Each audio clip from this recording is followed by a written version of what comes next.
Sa mga naghahanap ng pribadong sasakyan o serbis sa pang-araw-araw, pwedeng pang pamilya sa 5 seating capacity at aakma sa iyong paggagamitan.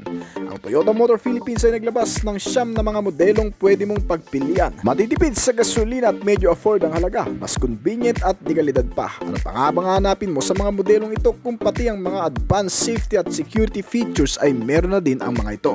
Yan ang alamin natin kasama ng presyo nito, pero bago yun syempre, kung bago ka pa lamang po dito sa akin channel, baka naman kaibigan po mag-click yung subscribe button pati na ang notification bell para naman ma-update kita palagi sa mga video na gagawin ko pa. Alright, simulan na natin to!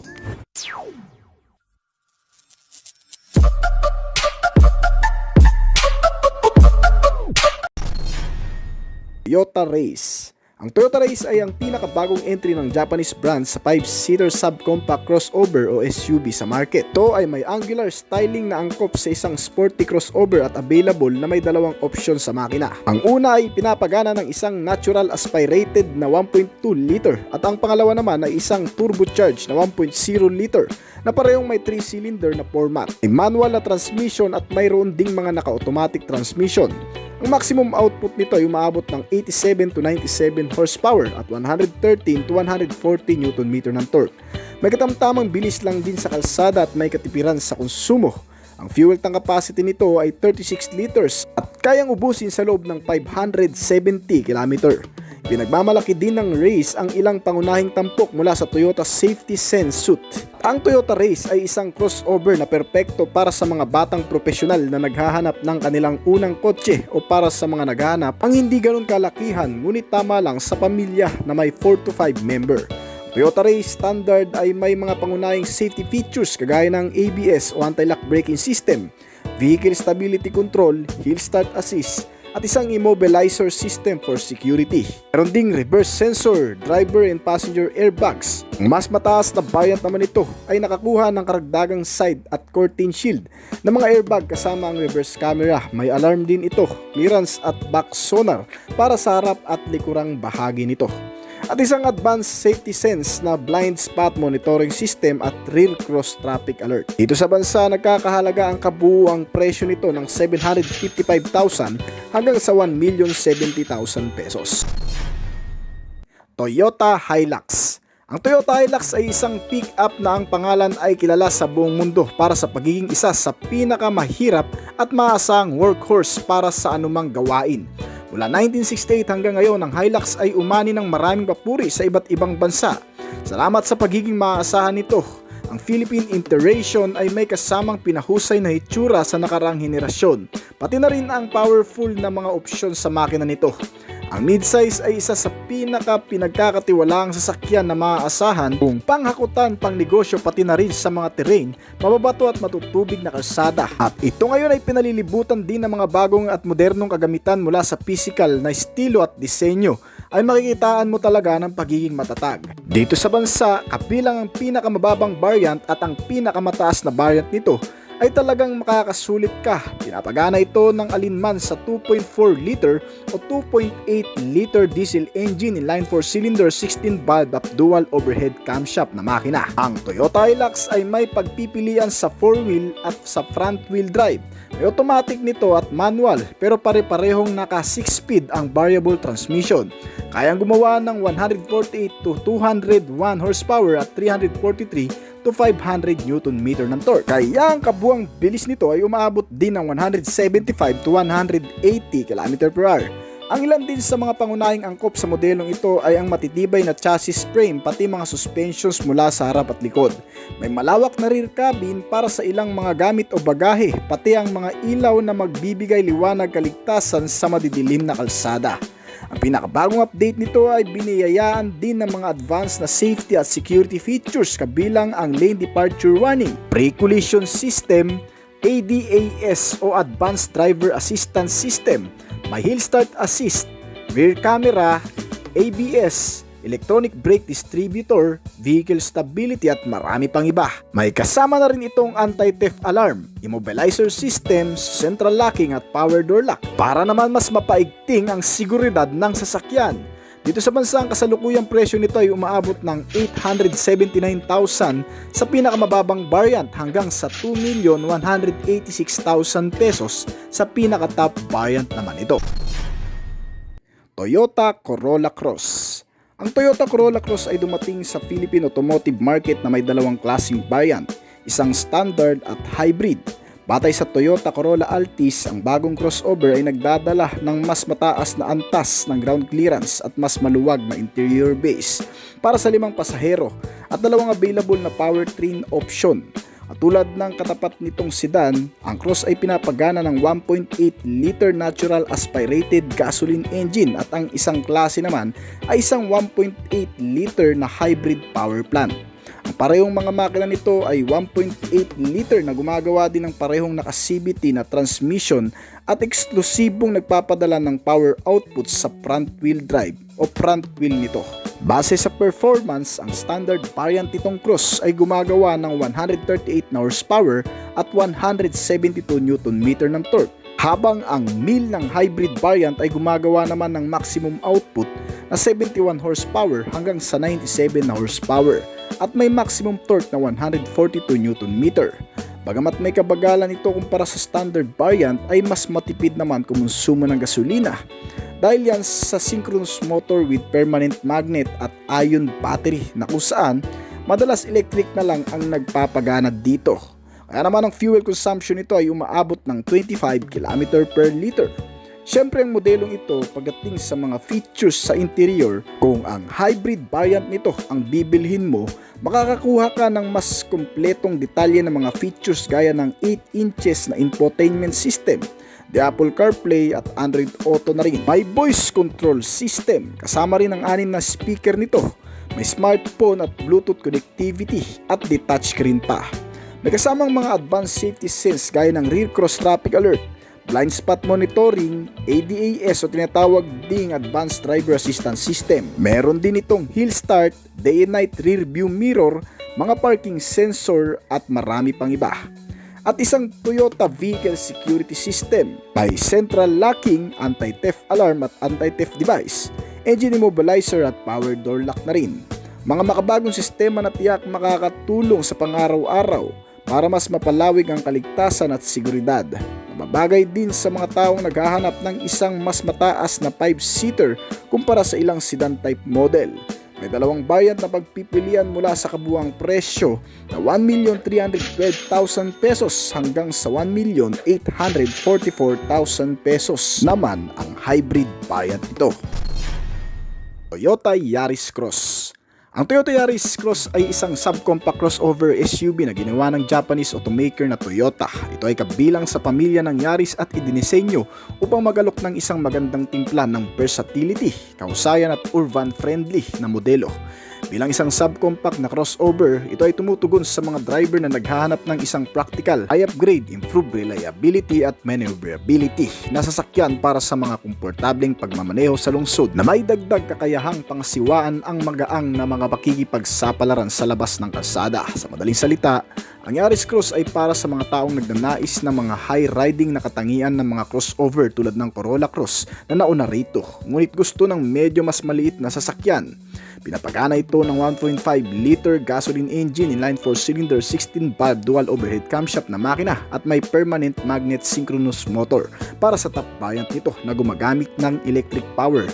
Exclusive lamang ito sa pinaka-top variant na crossover hybrid ng modelo.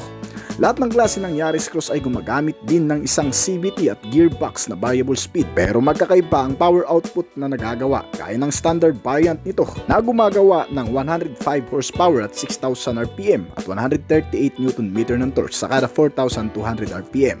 Habang ang crossover na hybrid naman ay gumagawa ng 79 horsepower, 290 horsepower at 111 to 121 Nm ng torque. May kabagalan ng hybrid pero ang mas pinurso dito ay ang pagiging matipid nito sa fuel. Ang harap na part ng mga suspensions ay ginamitan ng double wishbone habang ang likuran naman ay naka-torsion bin. Samantalang kung ang pangkaligtasan naman ang pag-uusapan, ang 4 na gulong nito ay mga naka-disc brake.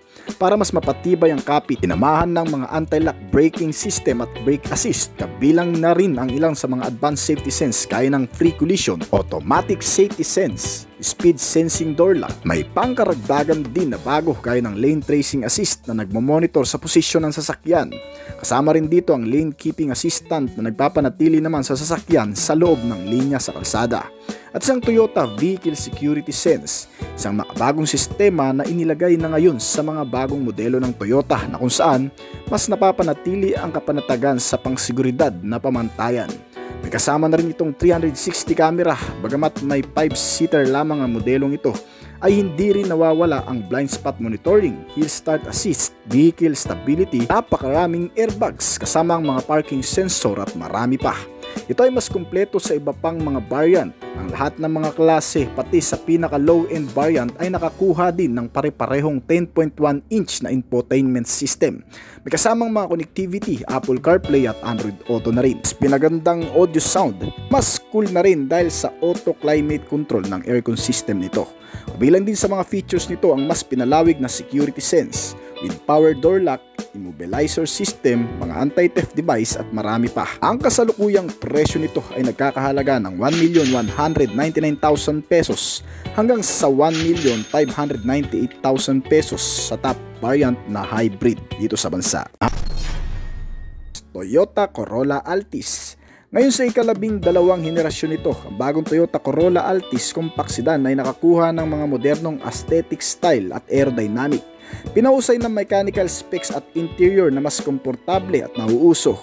Ginawa itong mas kakit-akit sa mga Pilipinong mamimili ng kotse na nagnanais makakuha ng isang sedan na mas mahal sa bios at mas elegante sa ilang 5-seater sa Pilipinas. Ang hybrid na variant para sa range topper nito ay pinapagana ng 1.8 liter gasoline engine inline 4-cylinder, 16-valve dual overhead camshaft na pareho sa mga standard na variant. Nagkaroon nga lang ito ng lithium-ion battery at permanent magnet synchronous para sa kabuwang detalye ng makina at upang mas makatipid ng konsumo sa gasolina. Ang tatlong klase na variant nito ay parehong pinapagana din ng CVT type transmission, tulong para mas mailabas ang kabuwang maximum output na 97 horsepower hanggang sa 138 na horsepower nito at 142 Nm naman ng torque hanggang sa 153 Nm.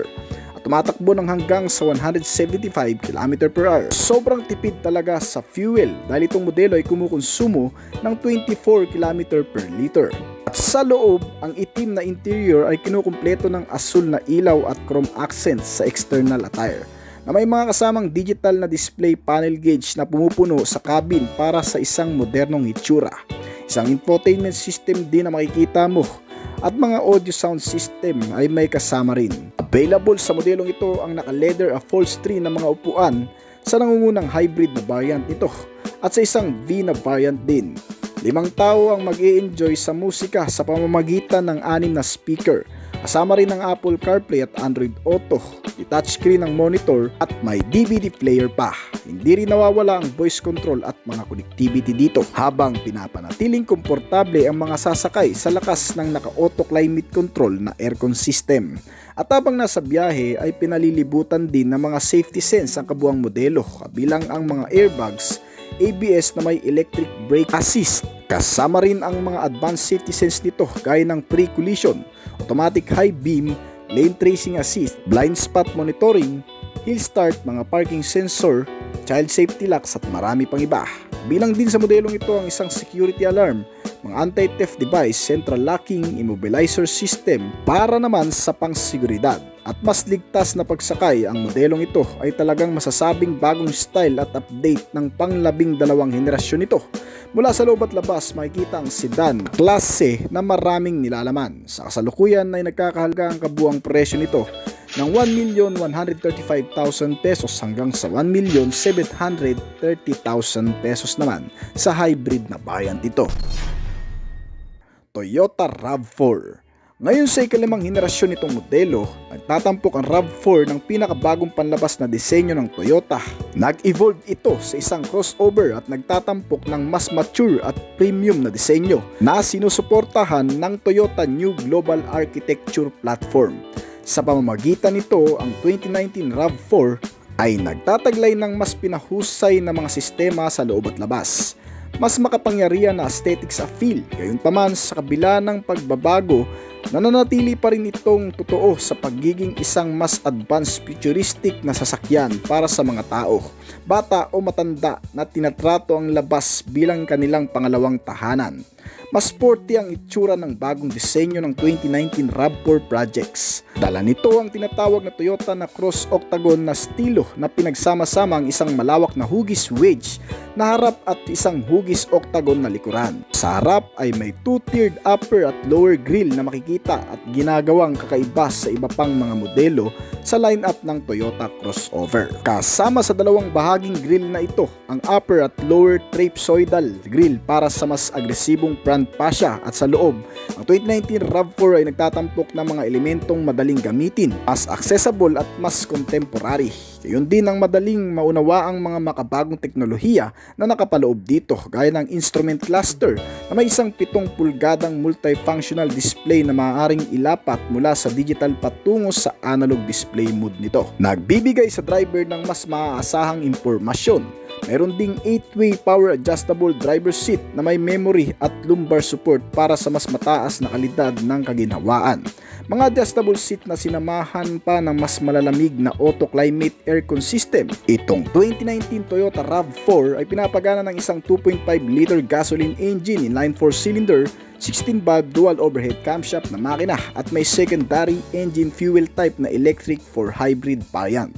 Nakonekta sa isang CVT type transmission at gumagawa ng lakas na 176 horsepower sa ordinary engine, samantalang ang secondary engine hybrids nito ay kayang gumawa ng 118 horsepower at parehong 221 Nm ng torque.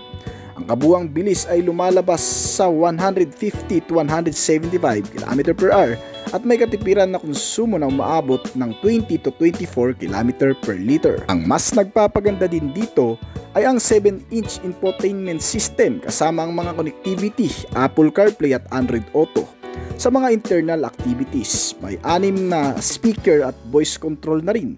Para naman sa biyahe, nilagyan din ito ng mga advanced safety sense gaya ng pre-collision system, lane tracing, lane departure, rear cross traffic alert, blind spot monitoring at ADAS o tinatawag na Advanced Driver Assistance System.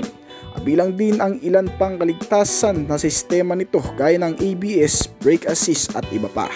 Ganon din sa mga security features, may immobilizer system, anti-theft, power door lock at central locking na rin. Ang kasalukuyang presyo nito ay umaabot ng 2,289,000 pesos hanggang sa 2,632,000 pesos dito sa bansa. Toyota Vios. Ang Toyota Vios ay isang subcompact sedan at isa sa pinakamabentang nameplate ng sasakyan sa Toyota Motor Philippines o TMP. Kasama ang malalaking kapatid nitong MPV at SUV. Ang Vios nameplate ay pinakilala noong 2002 at nasubukan na ng libu-libong Pilipinong tsuper at ng family driver. Ito ay para sa pampubliko o pribadong paggamit. Sa pamamagitan nito, ang Vios ay patuloy pa rin sa pag-usbong mula sa teknolohikal na katangian hanggang sa panlabas na disenyo nito. Ang refresh na Vios ay nag-host ng isang ganap na bagong exterior at interior na disenyo.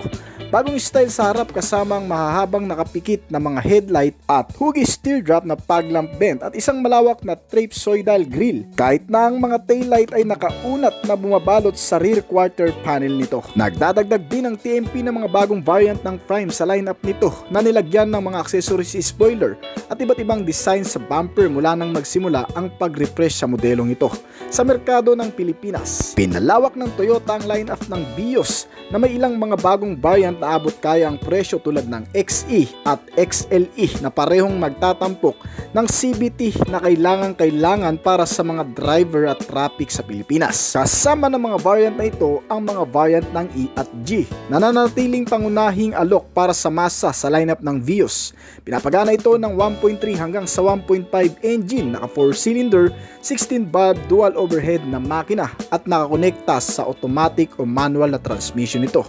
Ang nagagawang bilis ng modelong ito ay tama lang din para magamit ng mas komportable, convenient sa pang-araw-araw.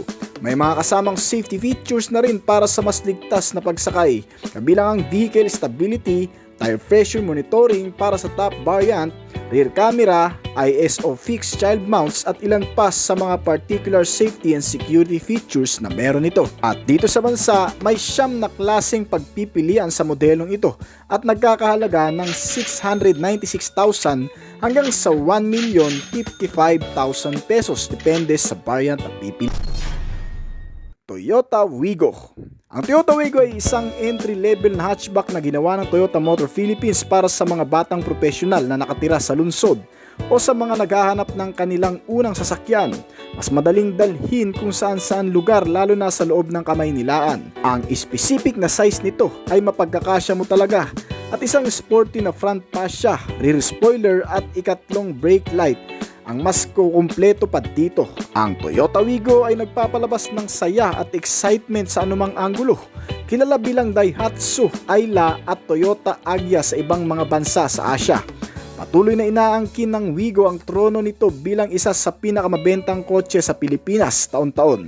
Ngayon sa ikalawang henerasyon nito, ang Wigo ay inilabas na muli sa Daihatsu New Global Architecture o tinatawag din DNGA-A. Ang Wigo hatchback ay may tatlong variant, ang J, E at ang range toppings na G para sa 2024 na modelo nito. Pinalatan din ng Toyota ang antiquate 4-speed automatic ng continuously variable transmission. Sa kabila ng kabuang sukat lang nito, ang Toyota Wigo ay nagbibigay ng sapat na legroom para sa mga pasahero sa backseat. Agtatampok ang mga variant ng E ng mas malaki sa 8 inches na infotainment screen na konektado sa Apple CarPlay at Android Auto. Kasama ang mga kontrol ng manibela, ang mga airbags, ABS at hill start control ay karaniwan na ngayon sa mga safety features na mayroon ito. At exclusive din sa top-end variant na G, ang isang push start button, keyless entry at iba pang mga nakapaloob na makabagong teknolohiya. Ang Toyota Wigo ay pinapagana ng 1KR VE engine at isang 1.0 liter na gasoline engine, inline 3-cylinder, 12 valves at dual overhead camshaft na nagatid ng 66 horsepower at 89 Nm ng torque. Available din ito sa alinman sa 5-speed manual o CVT transmission. Dito sa bansa, ang kasalukuyang presyo nito ay umaabot ng 609,000 hanggang sa 729,000 pesos. Toyota Camry. Sa ikawalong henerasyon nito, ang Toyota Camry ay patuloy na tumutugon sa mga premium na pamumuhay at executive na panlasa. Kasama ang maluwag na interior base, mapagbigay na kaginhawaan ng nilalang at advanced na teknolohiya ang inilagay dito. Ang mid-size na sedan ay nagtatampok ng mga manipis na chrome accent sa harap at likuran na nagbibigay dito ng tamang dami ng klase at panlasa sa exterior appeal at pagiging luxury vehicle na klase. Habang ang bahagyang kurba naman sa paligid ng katawan nito ay nagpapanatili ng hitsura na mas pinalaking klase ng sedan at sa interior ay natatakpan ng class at eleganting disenyo. Halata tuloy mamahalin habang ang mga wooden veneer panel ay nagbibigay ng nakakapreskong hitsura mula sa karaniwang parungkulay at texture ng dashboard at door trim. Itong Toyota Camry ay pinapagana ng isang 2.5 liter 2AR at FE inline 4-cylinder gasoline engine na naka-dual overhead camshaft at kayang gumawa ng 181 horsepower at 231 Nm ng torque. Kasama sa pagpapagana dito ang electric power hybrid engine na gumagawa naman ng maximum output na 175 horsepower at 221 Nm ng torque. Ang bilis nito ay may estimated na 175 km/h at kumukonsumo ng hanggang sa 22 km per liter sa fuel. Kabilang din sa modelong ito ang saganang features sa entertainment, ang 9.1-inch na infotainment system na di touchscreen pa at naka-Apple CarPlay at Android Auto na rin. May tatlong klaseng drive mode na rin ito at may kasama na ring 3-zone climate control system para sa aircon system. Pinalilibutan din ito ng mga advanced safety sense gaya ng Toyota Safety Sense na nakapaloob dito ang pre-collision, auto high beam, lane tracing, lane departure warning at mga dynamic radar cruise control system na sumasabay sa mga sasakyan na nasa unahan. Hindi mo na masyadong pipigain pa ang accelerator at hindi ka na mahihirapan at mapapagod sa napakahabang biyahe nito. Dahil dito, ang ilan pa sa mga safety features nito ay kabilang din ang rear cross traffic alert, vehicle stability at marami pa. Ibihira ka lang din makakita sa kalsada nitong Toyota Camry. May kamahalan kasi pagdating sa presyo na nagkakahalaga ng 2,442,000 hanggang sa 2,157,000 pesos. Ang mga pangunahing kagamitan din sa modelong ito ay hindi nawawala. Kasama ang iba pang mga internal features nito, ang mas pinalambot na upuan na naka-leather seat cover, di adjustable pa. May mga console pocket, bottle holder at cup holder na rin itong kasama at mga sense kagaya ng anti-theft device at anti-theft alarm. May central locking, power door lock at immobilizer system. Kabilang din sa particular seat ang anti-lock braking system, brake assist, electronic brake distributor, crash sensor at mga parking sensor. May camera na rin ito para sa safety rin. Dito sa bansa, kung gusto mo ng mas malaking sedan na gaya nito at premium class ang datingan, very popular sa itong Camry na nagkakahalaga ng 2,442,000 hanggang sa 2,457 pesos.